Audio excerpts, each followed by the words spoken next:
convenci o meu marido a ter mais filhos. Mulher, você caiu no clickbait, porque eu não convenci meu marido. Quem convenceu foi Deus.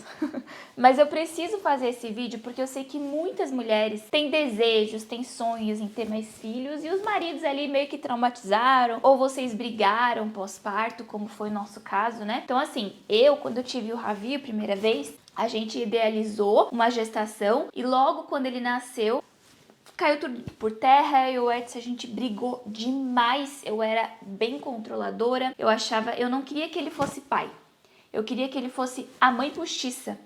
Eu queria que ele fizesse as coisas exatamente do meu jeito, do jeito que eu achava certo. Começou a ficar muito desgastante, porque, sei lá, ele ia fazer a criança dormir desse jeito, eu ficava olhando de cara feia. Ah, porque você não faz nada direito, porque você faz tudo sem vontade, porque não é assim, porque ele não vai dormir assim, ele dorme desse jeito aqui, deixa que eu faço mais rápido. E aí eu fui atropelando, porque eu não permitia com que ele fosse pai, fui atropelando as coisas, e eu sei hoje, tenho total responsabilidade, gente. Tem uma coisa que antigamente eu era vítima. Eu já passei de todas as fases. Primeiro eu era vítima, não, porque eu sou a mãe sofre muito, a mãe sofre demais. E aí eu entrei nesse lugar da mãe real, da mãe vítima, a mãe que só chora. E eu sei aonde me levou pro fundo do poço, até que chegou um dia que eu olhei pra mim, acabada, destruída, falei, cara, quer saber, eu vou lutar pela minha vida, pela vida dos meus filhos e pela felicidade da minha família. Porque desse jeito aqui, comprando esse discurso, comprando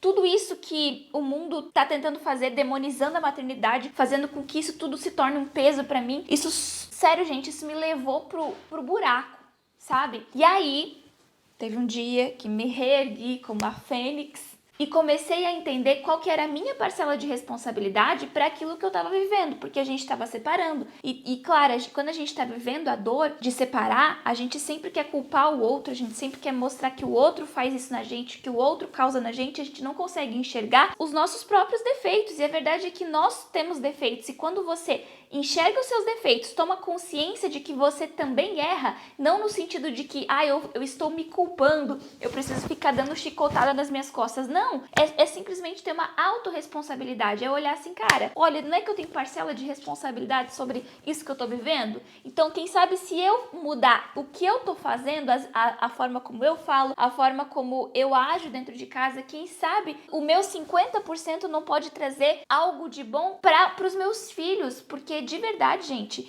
claro, eu olhava pro Edson na época e eu não tinha vontade de lutar pelo casamento, mas pelos meus filhos eu tinha, sabe? Então, eu digo que a maternidade, ela me salvou, literalmente. Primeiro ela me levou pro fundo do poço, e depois eu fui salva, porque também entrei no caminho da fé, comecei a entender o papel da mulher. Antes eu era muito... eu tinha umas ideologias assim muito loucas, de que eu precisava ser independente de tudo. Até que depois, quando você se torna mãe, você percebe que você tá numa situação vulnerável e que você precisa de ajuda. Eu precisava olhar pra uma pessoa e falar assim, cara, eu não dou conta, eu preciso de você. Só que ao mesmo tempo, eu também não sabia falar, porque eu nunca precisei pedir ajuda, porque eu sempre fui muito independente. Então, a maternidade, ela foi o caminho onde me salvou. Não é à toa, né, que lá em Timóteo, lá na Bíblia, diz que a mulher, ela será salva através da missão de mãe, se ela permanecer em fé, em amor. Essa palavra, mulher será salva, ela será sozo. Ela vai receber um sozo de Deus, que é o quê? É uma cura completa.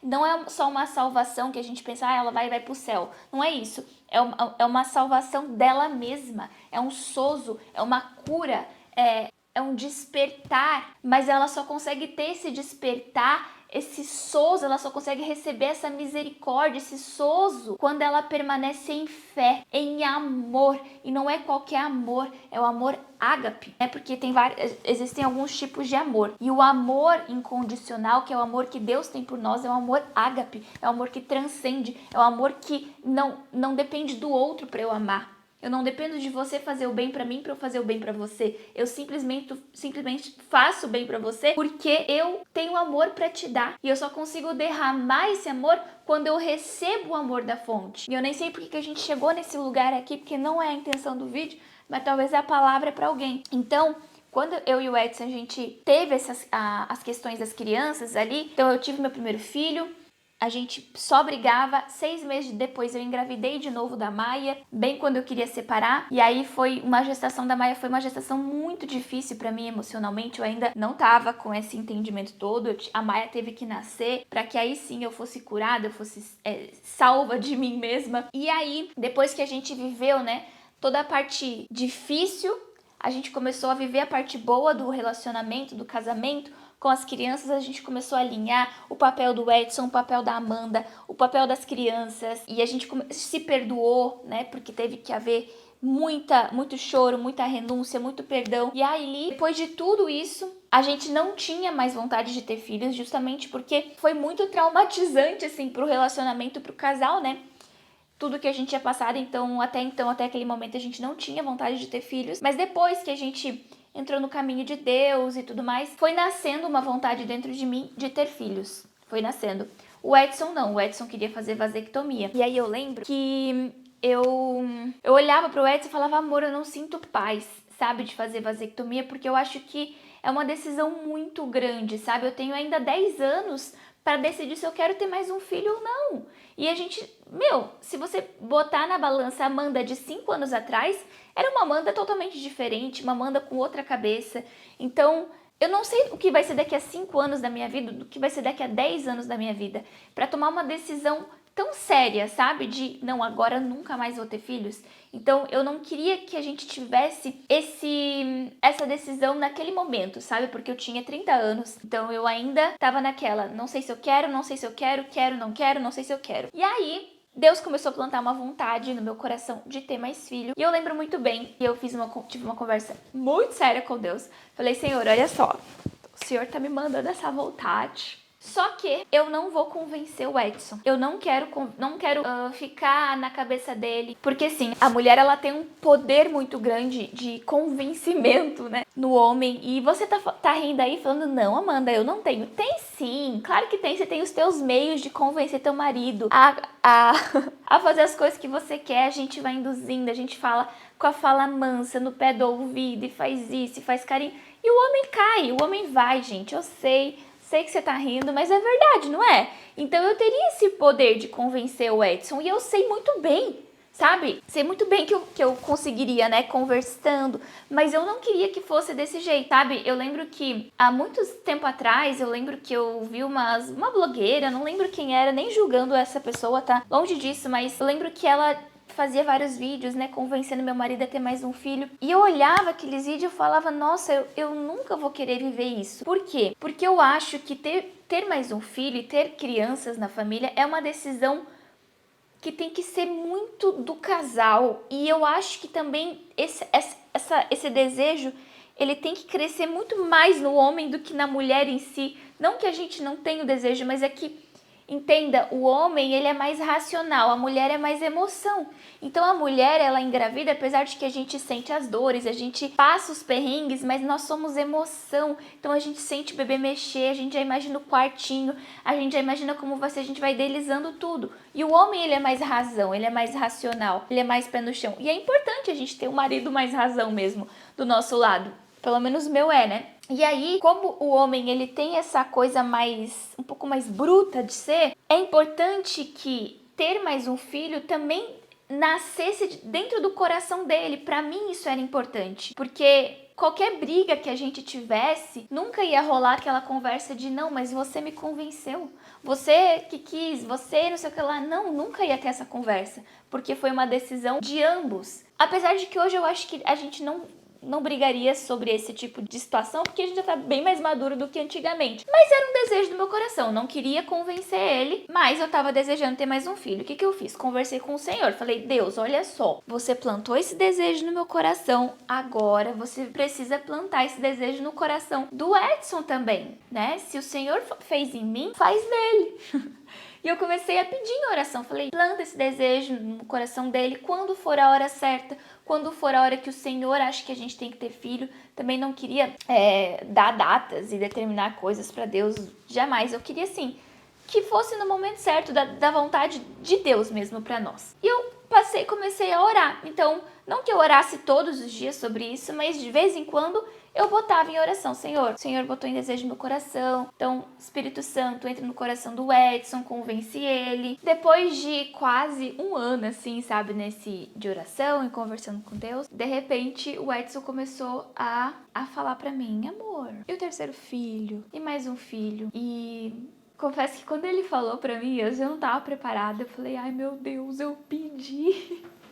Agora o Senhor respondeu e agora? O que eu faço? Fiquei bem preocupada, assim, porque eu tenho trombofilia, então, querendo ou não, dá um pouco de medo, sabe? E aí, depois, então, ele começou a falar, e daí a gente começou uma maratona de vídeos lá no Instagram dele, convencendo a minha mulher a ter o terceiro filho. Mas esses vídeos, quando a gente fez, foi uma ideia de nós dois, entende? Foi realmente uma brincadeira. E deu muito certo, a galera toda engajou, e a gente começou, então, a não tentar engravidar, mas a gente liberou um pouco mais, assim, sabe? A gente antes cuidava no período fértil, a gente passou a não cuidar, assim, né? Mas eu também não ficava contando, tem que ser no dia tal, do jeito tal, não. E de verdade, assim, depois que o Edson começou a falar pra mim que queria o terceiro filho, né? E eu comecei a também orar pra Deus, falei, Senhor, agora o Senhor me prepara, o Senhor me capacita, me deixa segura dessa decisão. Essa segurança, ela foi descendo pro meu coração até que um dia eu falei pra Deus, Deus, ok, estou preparada, pode me mandar. E eu lembro que quando eu falei, pode me mandar, não deu um mês, eu engravidei.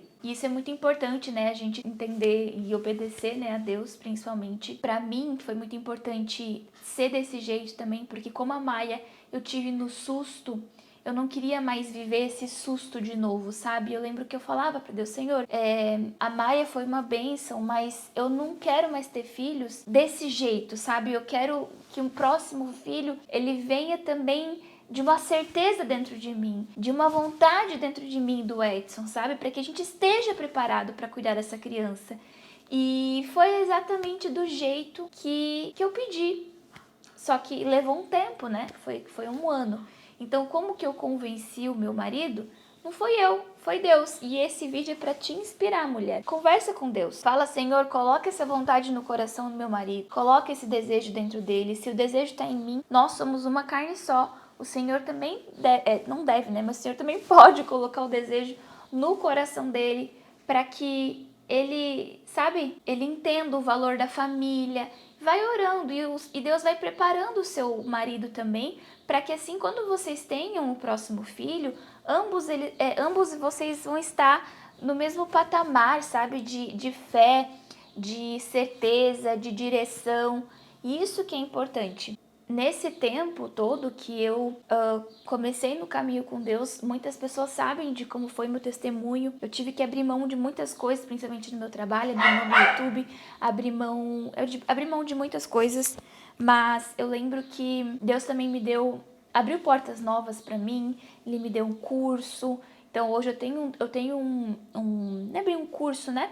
É uma comunidade onde eu ajudo mulheres a restaurar o casamento, o relacionamento delas, assim como Deus restaurou o meu. Então hoje, tendo uma vida um pouco mais tranquila, eu me sinto muito preparada para gerar mais uma criança, para perder tempo ali amamentando.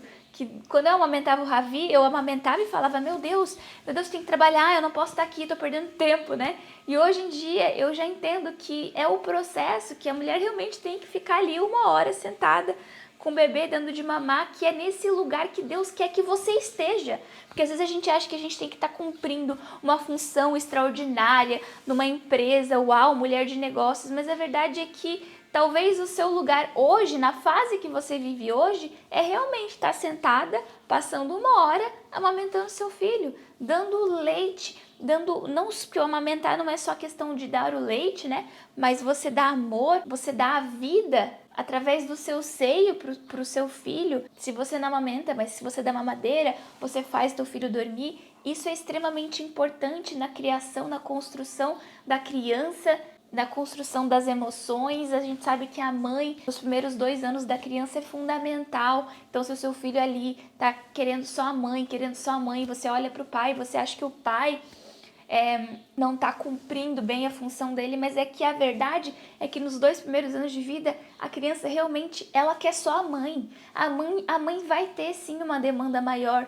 Não que o pai não tenha que fazer nada, é óbvio que ele tem que fazer, ele faz outras coisas, mas nesse primeiro momento, dos 2 primeiros anos, nada vai substituir o colo de mãe, o cheiro de mãe, o acalento de mãe, né? Nada substitui o nosso colo. Então, nesse lugar, estando com os nossos filhos, é o melhor lugar que você pode estar, que é servindo a sua família. A gente serve a nossa família com o nosso corpo. Eu sirvo a minha família através do meu corpo, através do gerar, através das coisas que eu tenho que abrir mão. É uma forma de servir.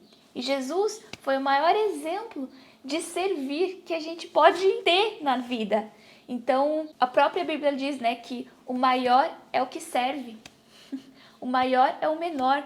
Então, confia nesse papel. Se é o seu desejo do seu coração e você quer que seu marido tenha esse desejo, você precisa acreditar que Deus vai fazer. E se Deus não fizer, você fala com Deus e fala: Senhor, então se não é para ser, se não é pra gente ter mais um filho, então tira essa vontade do meu coração. Seja muito sincero com Deus. Se abra, que eu tenho certeza que Ele vai fazer a sua vida extraordinária nos momentos mais ordinários. Beijo, amo vocês!